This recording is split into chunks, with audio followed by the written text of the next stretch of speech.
আজকে বড় নদীর পাঙ্গাসের ভাগা কাটানো হয়েছে, ওইখান থেকে 2 পিস আমিও রেখেছি রান্না করার জন্য।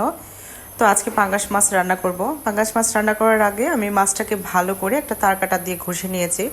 যেহেতু পাঙ্গাসের চামড়াটা একটু কালচে হয়, এর জন্য ঘষে আমি সুন্দর করে পানি দিয়ে ধুয়ে নিয়েছি। অনেকবারই ধুয়ে নিয়েছি। এখন কিছুটা লেবু চিপড়িয়ে দিব, কারণ প্রত্যেকটা মাছেরই নিজস্ব একটা স্মেল থাকে। যারা বলেন পাঙ্গাস গন্ধ হয়, খেতে পারে না, ভালো লাগে না, তারা একবার হলেও এইটা ট্রাই করে দেখবেন, এই রেসিপিটা। তো আমি গরম পানি দিয়ে অনেকবার ধুয়ে নিয়েছি। এখন আমি পাঙ্গাসগুলোকে একটু ফ্রাই করে নিব। দেখেন আমার ফ্রাই করা শেষ। মাছগুলোকে এখন আমি উঠিয়ে নিব। দেখেন কি সুন্দর একটা কালার আসছে। নদীর পাঙ্গাস খেতে কিন্তু খুবই মজা। এখন আমি তেলের মধ্যে কিছুটা পেঁয়াজ কুচি, কিছুটা চীনা বাদাম, অল্প রসুন কুচি, কয়েকটা কাঁচা মরিচ আর ধনিয়া পাতা কিছুটা ফ্রাই করে নিব। ফ্রাই করা হয়ে গেলে আমি এগুলোকে পাটায় বেটে নিব।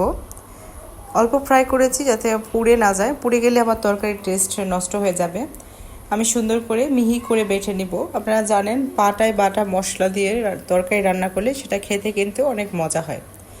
তো আমার মশলা বাটা প্রায় শেষের দিকে।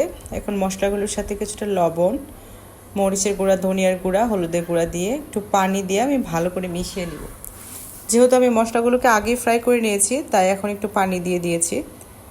পানি দিয়ে তেলে দিয়ে দিব। মশলাগুলোকে ভালো করে কষিয়ে নিব যতক্ষণ না মশলার গা থেকে তেল ছেড়ে দেয়, ততক্ষণ কষাবো। দেখেন মশলাগুলো প্রায় কষানো হয়ে গেছে। এখন আমি মাছগুলো দিয়ে দেবো। মাছগুলো দিয়ে সুন্দর করে মাছগুলোর গায়ে যাতে মশলাগুলো লেগে যায় সেভাবে আমি উল্টিয়ে দিব। দেওয়ার পরে একটু পানি দিয়ে আমি ঢাকনা দিব। ঢাকনা দেওয়ার পরে 15 মিনিট আমি রান্না করব যাতে মাছগুলো সিদ্ধ হয়ে যায়। তো আপনারাও চাইলে কিন্তু এইভাবে মাছটা রান্না করে খেয়ে দেখতে পারেন। দেখেন পাঙ্গাসের কি সুন্দর একটা কালার আসছে। যারা নদীর পাঙ্গাস খেতে পারেন না, তারা একবার হলেও এই রেসিপিটা ট্রাই করে দেখবেন এবং ভালো লাগলে অবশ্যই আমাকে কমেন্ট করে জানাবেন। তো আমার রেসিপিটা কেমন হয়েছে অবশ্যই জানাতে বলবেন।